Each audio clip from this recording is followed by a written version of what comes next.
back our dear viewers to our special coverage for the first phase of the elections of the House of Representatives, which is taking place inside of Egypt and resuming for the second day today in 14 governorates in Egypt, of course, including Giza, Al Fayoum, Asyut, Al Minya, Sohag, Al Wadi Al-Jadid, Luxor, Qina, Aswan, Alexandria, Al Bihira, Matruh, Bani Suif, and the Red Sea. And to shed more light on that, we are very much delighted to have with us over the phone Dr. Saleh, Professor of Political Economy. Dr. Amr, good afternoon to you.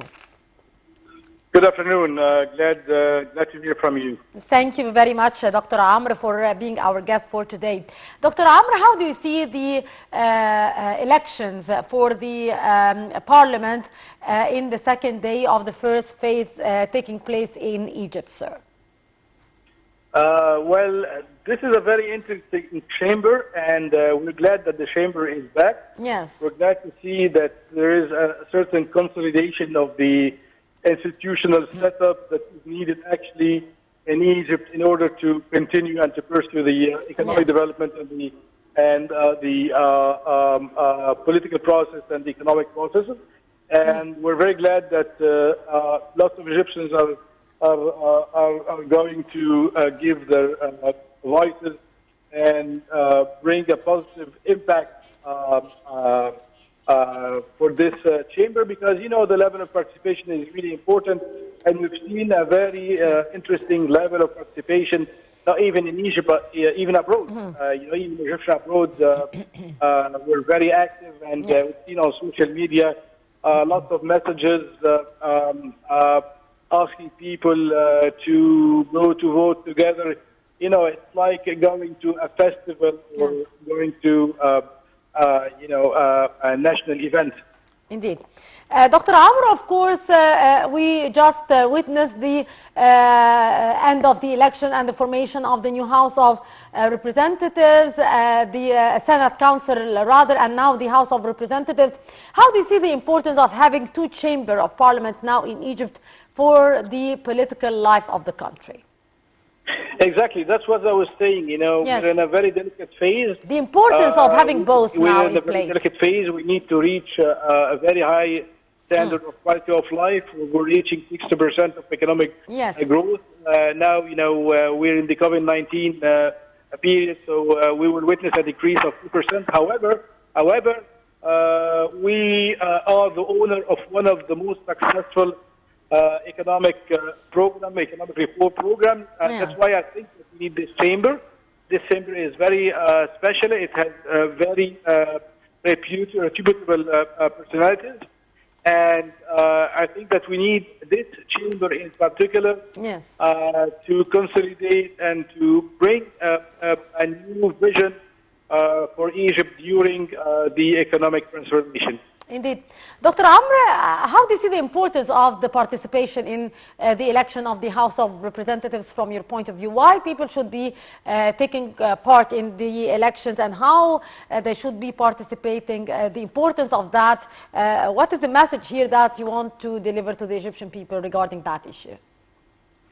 You know, as I said before, it's very important, and all elections and all parts of the world, when the media is covering election, they mainly talk about the participation and the level of participation. I think that we have a fair enough level of participation, and I think that the Egyptians should be proud that they're contributing to the fortification and the consolidation of the political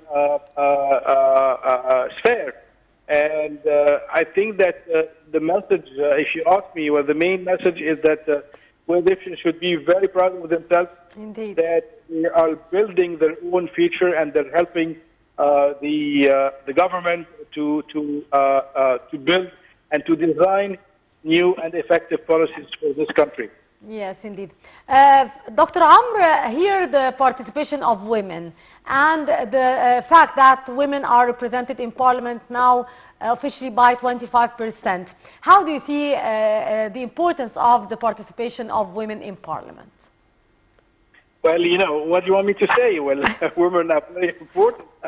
I mean, it goes without saying. Indeed. You know, in this regard, I just want to say that that in Egypt we had a very long tradition of women participation. You know, it doesn't, it's not today, and it's not only today. You know, we had women that were queens of Egypt. I don't have to say the names, Hatshepsut, and so on.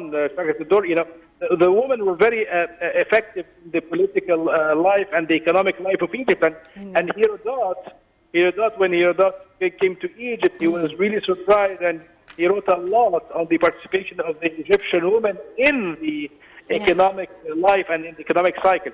So let's remember also in year 1919, you know.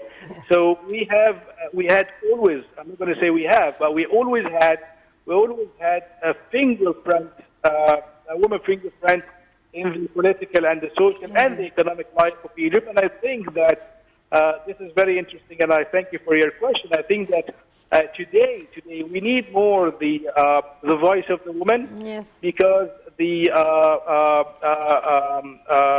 threats and the needs of the Egyptian society are very high. The expectations are very high.